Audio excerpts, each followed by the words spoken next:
Hey you guys, my name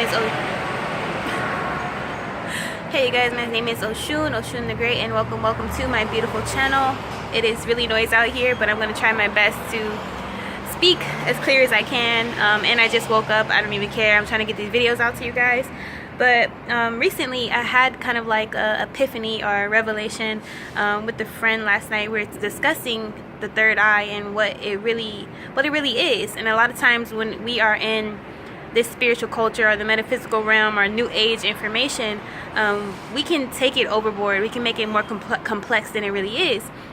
And honestly, what the pineal gland or the third eye really is all about your perception of the world.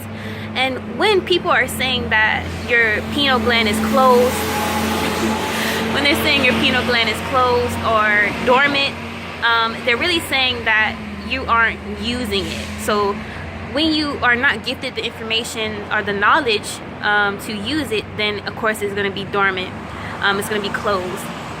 And one of the reasons why people call it an awakening is because it is always like an epiphany, or when you receive more knowledge, all of a sudden the world seems more clear, reality seems to make more sense, things of that nature. Now, all it is in the basic layman's terms is, if you understand society and conditioning and how it works, since childhood to adulthood, we are taught certain conditioning. You know, for example, people give you this apple and they tell you it's an orange, you're gonna believe it. But the thing is, the collective beliefs, majority of that collective believes that this is an orange.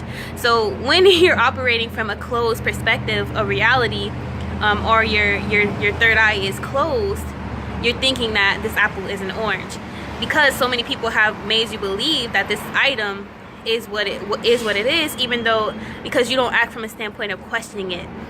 So that's when we are gifted religion, where we are gifted many things that you aren't supposed to question authority about. And so when you're essentially opening your third eye, that basically, like I've touched in another video, it's not really opening, it's more so peeling a veil off of your third eye, kind of like decalcifying it. Believe it or not, knowledge can decalcify your pineal gland. And basically what happens is this apple starts revealing itself as its true nature. You know, the mold comes from an orange to an apple, what is its original state. So now you see things as it truly is. So yeah, that's pretty much what third eye awakening is all about. It's pretty simple. It's not always this magical, mystical, woo-woo type of ordeal. It's more so seeing reality as truth, as it is, without judgment, without labeling. So pretty simple. But yeah, so you guys keep doing your research. All the time I always say, if you are on this track of always researching, that means you're already on that path of opening your third eye. You may have already opened it without even realizing it. But yeah, keep learning about all the chakras, because they're all just as important. But be dope, be unapologetically. Peace.